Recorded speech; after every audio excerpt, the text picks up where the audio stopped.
1920കളുടെ അവസാനത്തിൽ പല വർഷങ്ങളായി നീണ്ടുനിന്ന കഠിനമായ വരൾച്ച ചൈനയെ വലിയൊരു ശ്മശാന ഭൂമിയാക്കി മാറ്റി. ജനങ്ങൾ ജലത്തിനു വേണ്ടി നിലവിളിക്കുകയായിരുന്നു. തീവ്രമായ ഈ വരൾച്ച കാരണം കോടിക്കണക്കിന് പേരാണ് ബാധിക്കപ്പെട്ടത്. ഒരു തുള്ളി ജലത്തിനു വേണ്ടി എല്ലാവരും പ്രകൃതിയോട് യാചിച്ചു. ഒടുവിൽ 1931 വേനൽക്കാലത്ത് പ്രകൃതി ചൈനയിലെ മനുഷ്യരുടെ യാചനകൾക്ക് മഴയിലൂടെ മറുപടി നൽകി. പക്ഷേ ഇത് ചരിത്രം ഇന്നേ വരെ കണ്ടിട്ടില്ലാത്തയത്ര ഭയാനകമായ പ്രതികാരത്തോടെയുള്ള മറുപടിയായിരുന്നു. പല മാസങ്ങളോളം വരെ നിൽക്കാതെ മഴ പെയ്തു.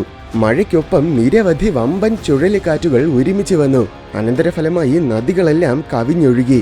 ആയിരക്കണക്കിന് പട്ടണങ്ങളും ഗ്രാമങ്ങളും മുങ്ങിപ്പോയി. അങ്ങനെ ഇതൊരു മഹാവിപത്തായി മാറി. എല്ലാം കഴിഞ്ഞപ്പോൾ പല ദശലക്ഷക്കണക്കിന് പേര് കൊല്ലപ്പെട്ടു. ഇതാണ് രേഖപ്പെടുത്തിയ മനുഷ്യ ചരിത്രത്തിലെ ഏറ്റവും വലിയ ജലപ്രളയം.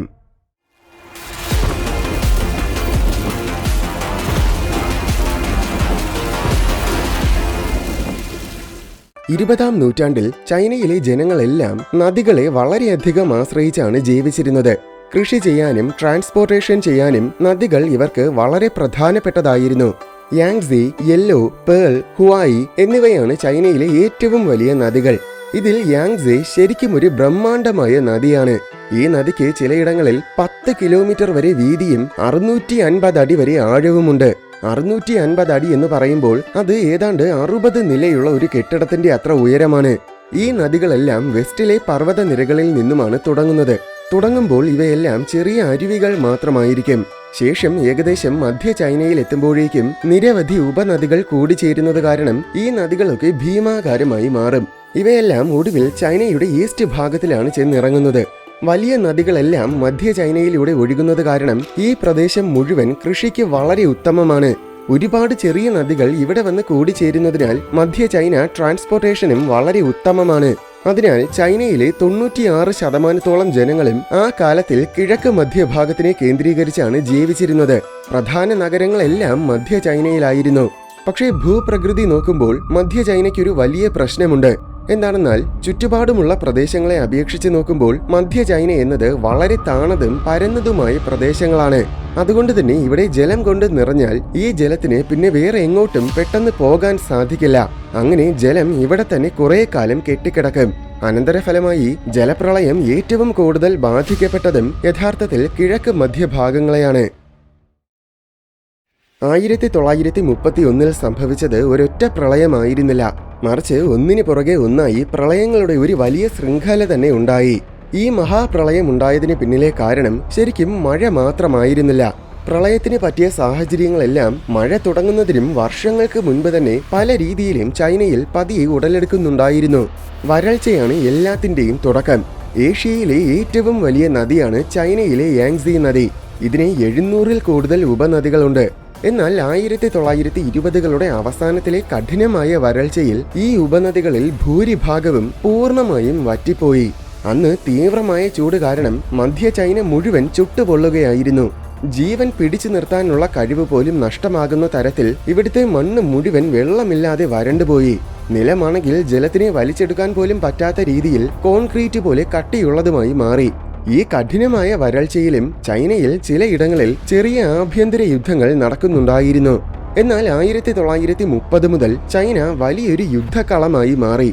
നാഷണലിസ്റ്റ് ഗവൺമെന്റും ചൈനീസ് കമ്മ്യൂണിസ്റ്റ് പാർട്ടിയും പിന്നെ നിരവധി പ്രാദേശിക വാർലോഡ്സും തമ്മിൽ തീവ്രമായ ആഭ്യന്തര യുദ്ധം കൊടുമ്പിരി കൊള്ളാൻ തുടങ്ങി.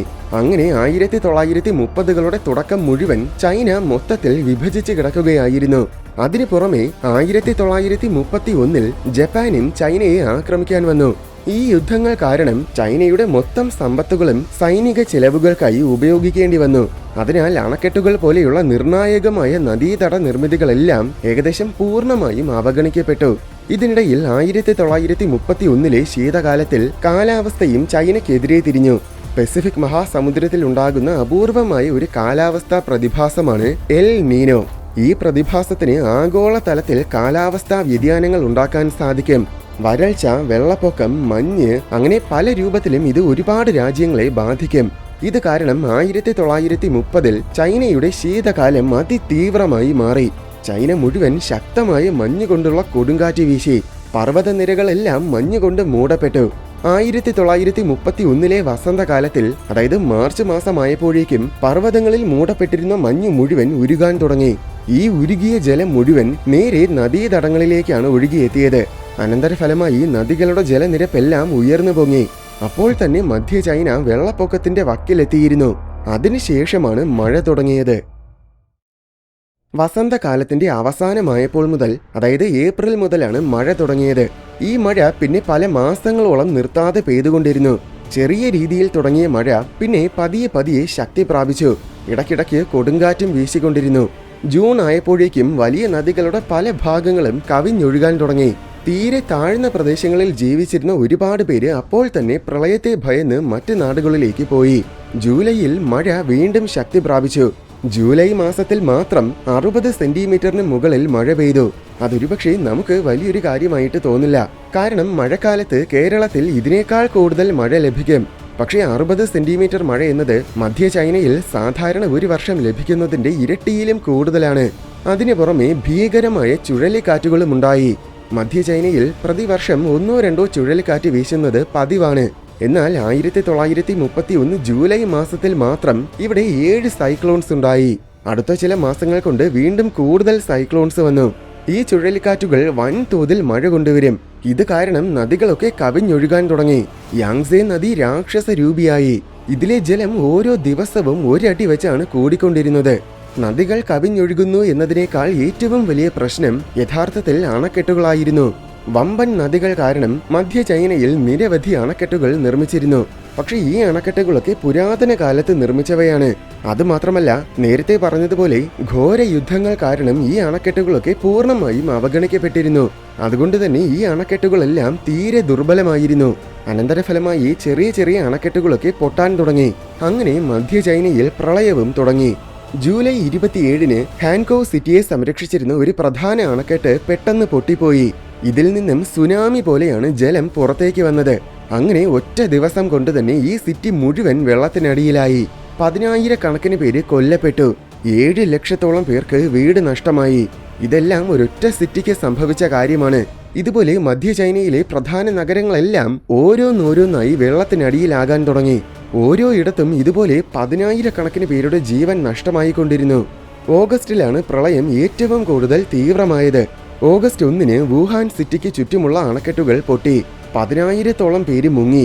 സിറ്റിയുടെ ഏറ്റവും ഉയർന്ന ഭാഗം മാത്രം ഒരു ചെറിയ ദ്വീപ് പോലെ വെള്ളത്തിന് മുകളിൽ നിന്നു. ഇതുപോലെ കിഴക്ക് മധ്യ ചൈന മുഴുവൻ ഒരുപാട് ദ്വീപുകൾ ഉണ്ടായി. വെള്ളത്തിൽ മുങ്ങി മരിക്കാത്തവരെല്ലാം ഇത്തരം ദ്വീപുകളിൽ പല മാസങ്ങളോളം കാലം കുടുങ്ങിക്കിടന്നു. ചിലരാണെങ്കിൽ ഉയർന്ന കെട്ടിടങ്ങൾക്ക് മുകളിൽ കുടുങ്ങിപ്പോയി. കിഴക്ക് മധ്യ ചൈന മൊത്തം ഈ അവസ്ഥ തന്നെയായിരുന്നു. ഓഗസ്റ്റ് 25 രാത്രിയിൽ ഗാവോയു എന്നൊരു വളരെ വലിയ തടാകത്തിന്റെ നിരവധി അണക്കെട്ടുകൾ ഒരുമിച്ച് പൊട്ടി. ഒരു വലിയ വിസ്ഫോടനം പോലെയാണ് ഇത് പൊട്ടിച്ചിതറിയത്. ഒരു മെഗാ സുനാമിയുടെ വമ്പൻ തിരമാല പോലെ തടാകത്തിലെ ജലം മുഴുവൻ ചുറ്റുമുള്ള പരന്ന പ്രദേശങ്ങളിലേക്ക് വ്യാപിച്ചു. സമീപമുണ്ടായിരുന്ന നഞ്ചിങ് എന്നൊരു നഗരം ഏകദേശം പൂർണ്ണമായും മുങ്ങിപ്പോയി. എന്താണ് സംഭവിക്കുന്നതെന്ന് തിരിച്ചറിയാൻ പോലും പറ്റുന്നതിന് മുന്നേ ഉറങ്ങിക്കിടന്ന 20,000-ഓളം ജനങ്ങൾ വെള്ളത്തിൽ മുങ്ങി മരിച്ചു. ചില നഗരങ്ങളിൽ 53 അടി ഉയരത്തിൽ വരെ വെള്ളം കൊണ്ട് മൂടപ്പെട്ടു. ഇതിനിടയിൽ തീരപ്രദേശത്തിന് സമീപം സ്ഥിതി ചെയ്യുന്ന ഷങ്കായി എന്നൊരു നഗരത്തിൽ ഒരു വലിയ സൈക്ലോൺ നേരിട്ട് വന്ന് പതിച്ചു. അത് കാരണം 3 ലക്ഷത്തോളം പേരാണ് കൊല്ലപ്പെട്ടത്. ഇങ്ങനെ തുടർച്ചയായി സംഭവിച്ചുകൊണ്ടിരുന്ന വെള്ളപ്പൊക്കത്തിനൊടുവിൽ 1,80,000 സ്ക്വയർ കിലോമീറ്ററോളം ഏരിയ മുഴുവനായും വെള്ളത്തിനടിയിലായി. ആയിരക്കണക്കിന് സിറ്റികളും ഗ്രാമങ്ങളും അപ്രത്യക്ഷമായി. ഓർക്കുക, നമ്മുടെ കേരളത്തിന്റെ മൊത്തം ഏരിയ തന്നെ ഏതാണ്ട് 39,000 സ്ക്വയർ കിലോമീറ്ററാണ്.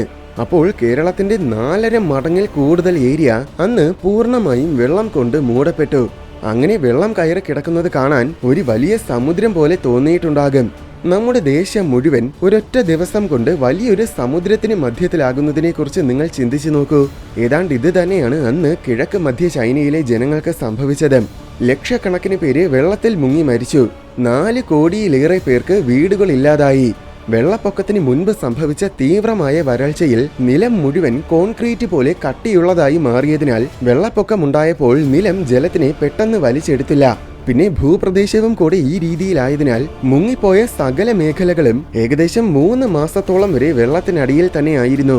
ചില മേഖലകളാണെങ്കിൽ 1 വർഷത്തോളം വരെ വെള്ളത്തിനടിയിലാണ് കിടന്നത്. പക്ഷേ ഈ വെള്ളപ്പൊക്കം യഥാർത്ഥത്തിൽ ഒരു തുടക്കം മാത്രമായിരുന്നു. ദ്വീപുകളിലും കെട്ടിടങ്ങൾക്ക് മുകളിലുമൊക്കെ കുടുങ്ങിപ്പോയവർക്ക് ചുറ്റും സമുദ്രം പോലെ ജലമുണ്ടായിരുന്നു. പക്ഷേ അതിൽ നിന്നും ഒരു തുള്ളി പോലും കുടിക്കാൻ പറ്റില്ല. എന്തെന്നാൽ ലക്ഷക്കണക്കിന് മൃഗങ്ങളുടെയും മനുഷ്യരുടെയും ഒക്കെ അഴുകുന്ന ശവശരീരങ്ങൾ കാരണം ജലം മുഴുവൻ മലിനമായിരുന്നു. അതിനു പുറമെ നിരവധി ഫാക്ടറികളിലെ പല തരത്തിലുമുള്ള മാരകമായ കെമിക്കൽസും ഈ ജലത്തിൽ കലർന്നു. ചുരുക്കി പറഞ്ഞാൽ അസുഖങ്ങൾ ഉണ്ടാക്കാൻ പറ്റിയ സാഹചര്യം. അങ്ങനെ ഈ ജലം അഴുക്കും വിഷവും ചേർന്ന വലിയൊരു മരണക്കെണിയായി മാറി. കിഴക്ക് മധ്യ ചൈന മൊത്തം ഇങ്ങനെ തന്നെ ആയിരുന്നു. അനന്തരഫലമായി cholera, typhoid, dysentery, malaria, smallpox എന്നിങ്ങനെയുള്ള വളരെ മാരകമായ അസുഖങ്ങൾ എല്ലായിടത്തും പടർന്നു പിടിക്കാൻ തുടങ്ങി. ജലപ്രളയത്തിൽ മുങ്ങി മരിക്കാതെ രക്ഷപ്പെട്ടവരെയെല്ലാം ഈ അസുഖങ്ങൾ പിടികൂടി. അഭയാർത്ഥി ക്യാമ്പുകളിൽ പോലും ഇത് തന്നെയായിരുന്നു അവസ്ഥ. ആവശ്യത്തിന് മരുന്നുകളും ശുദ്ധജലവും ഒന്നും ഒരിടത്തും ഉണ്ടായിരുന്നില്ല. അങ്ങനെ ആൾക്കാരൊക്കെ മരിക്കാൻ തുടങ്ങി. അതും പെട്ടെന്നുള്ള മരണങ്ങളായിരുന്നില്ല. എല്ലാവരും വളരെ മോശമായ നിലയിൽ അഴുകി മരിക്കുന്നത് പോലെ ആയിരുന്നു. അത്രയും മാരകമായ അവസ്ഥ. റിവർ ഓഫ് ഡെത്ത് എന്നാണ് അയൽ രാജ്യങ്ങളൊക്കെ അന്ന് യാങ്സേ നദിക്ക് നൽകിയ പേര്. കിഴക്ക് മധ്യ ചൈനയിൽ എവിടെ നോക്കിയാലും മൊത്തം ശവശരീരങ്ങൾ കൊണ്ട് നിറഞ്ഞു കിടക്കുകയായിരുന്നു. പക്ഷേ അസുഖങ്ങൾ മാത്രമായിരുന്നില്ല പ്രശ്നം. വലിയ ശാപം പോലെ പട്ടിണിയും ദാരിദ്ര്യവും പിടിപെട്ടു. വെള്ളപ്പൊക്കം ഭൂരിപക്ഷം കൃഷിസ്ഥലങ്ങളെയും നശിപ്പിച്ചു. അങ്ങനെ രാജ്യം മൊത്തം പട്ടിണി വ്യാപിക്കാൻ തുടങ്ങി. മിഡിൽ ക്ലാസ്സിന് പോലും ഒരു പിടി അരി വാങ്ങാൻ പറ്റാത്തയത്ര രീതിയിൽ അരിയുടെ വില കുത്തനെ ഉയർന്നു. അപ്പോൾ പിന്നെ പാവങ്ങളുടെ കാര്യം പ്രത്യേകിച്ച് പറയേണ്ടതില്ലല്ലോ. കുറച്ച് അരിക്ക് വേണ്ടി സ്വന്തം മക്കളെ പോലും ചിലരെ വിറ്റുവെന്നാണ് ചരിത്രരേഖകൾ പറയുന്നത്. ഇതൊക്കെ സംഭവിക്കുന്നതിനിടയിലും ചൈന മുഴുവൻ ആഭ്യന്തര യുദ്ധങ്ങൾ തീവ്രമായി നടക്കുകയായിരുന്നു. അതിനാൽ ഈ മഹാദുരന്തത്തിൽ നിന്നും കരകയറാൻ ചൈന ഒരുപാട് വൈകി. കാരണം ഇതിനാവശ്യമായ കാശ് മൊത്തം യുദ്ധങ്ങൾക്ക് വേണ്ടിയാണ് ഉപയോഗിച്ചിരുന്നത്.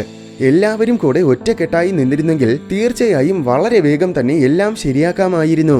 പക്ഷേ യുദ്ധത്തിൽ മുഴുകിപ്പോയതിനാൽ പ്രളയത്തിൽ ബാധിക്കപ്പെട്ടവരെ ആദ്യം ആരും തിരിഞ്ഞു നോക്കിയില്ല. പ്രളയങ്ങളിൽ ജലത്തിൽ മുങ്ങി മരിച്ചത് ലക്ഷക്കണക്കിന് പേരാണ്. എന്നാൽ അതേ തുടർന്നുണ്ടായ പട്ടിണിയും അസുഖങ്ങളും ഒക്കെ കാരണം ഏകദേശം 40 ലക്ഷത്തോളം പേരാണ് കൊല്ലപ്പെട്ടത്. ഇത്രയേറെ ജീവൻ നഷ്ടമായതിനു ശേഷമാണ് ഗവൺമെന്റ് കാര്യമായി ഇടപെട്ടത്. അതോടൊപ്പം മറ്റ് രാജ്യങ്ങളിൽ നിന്നും സഹായങ്ങൾ കിട്ടാൻ തുടങ്ങി. അനന്തരഫലമായി 1933 തന്നെ പട്ടിണി പൂർണ്ണമായും മാറി. പിന്നെ പുനരുദ്ധാനവും തുടങ്ങി. 1931 വെള്ളപ്പൊക്കം ചൈനയുടെ DNA തന്നെ മാറ്റിമറിച്ചു. പ്രകൃതിയെ എന്ത് വില കൊടുത്തും കീഴടക്കണമെന്ന് ഭാവി നേതാക്കളെ ബോധ്യപ്പെടുത്തിയത് ഈ ദുരന്തമായിരുന്നു. ഇതിന്റെ ആഘാതത്തിലാണ് ചൈനയിൽ ഇന്ന് കാണപ്പെടുന്ന ഭീമാകാരമായ എഞ്ചിനീയറിംഗ് അത്ഭുതങ്ങൾ ഉടലെടുത്തത്. പണ്ട് ചൈനയിൽ വലുതെന്ന് പറയാനായിട്ട് ആകെ 22 ഡാമുകൾ മാത്രമേ ഉണ്ടായിരുന്നുള്ളൂ. എന്നാൽ ഇന്ന് 94,000-ൽ കൂടുതൽ ഡാംസ് ഉണ്ട്. അതിൽ 24,000-ഓളം ഡാംസും വലുതാണ്. ലോകത്തിലെ തന്നെ ഏറ്റവും വലിയ ഡാമാണ് ത്രീ ഗോർജസ് ഡാം. ഇത് ചൈനയിലെ യാങ്സി നദിയിലാണ് സ്ഥാപിച്ചിരിക്കുന്നത്. ഇന്ന് ലോകത്തിലെ മൊത്തം വലിയ ഡാമുകളിൽ 40% കൂടുതലും ചൈനയിലാണ്. എന്തായാലും രേഖപ്പെടുത്തിയ മനുഷ്യ ചരിത്രത്തിലെ ഏറ്റവും മാരകമായ പ്രകൃതി ദുരന്തമായിട്ടാണ് 1931 ചൈന ഫ്ലഡ്സിനെ ഇന്ന് പരിഗണിക്കുന്നത്. നമ്മുടെ സാങ്കേതിക വിദ്യകൾ എത്രയേറെ വളർന്നിട്ടും അമ്പരചുംബികളായ കെട്ടിടങ്ങൾ പടുത്തുയർത്താൻ സാധിച്ചിട്ടും പ്രകൃതിക്ക് മുന്നിൽ നമ്മൾ ഇപ്പോഴും ചെറിയ കുട്ടികൾ മാത്രമാണെന്നതിന്റെ വളരെ വലിയൊരു ഓർമ്മപ്പെടുത്തലാണിത്.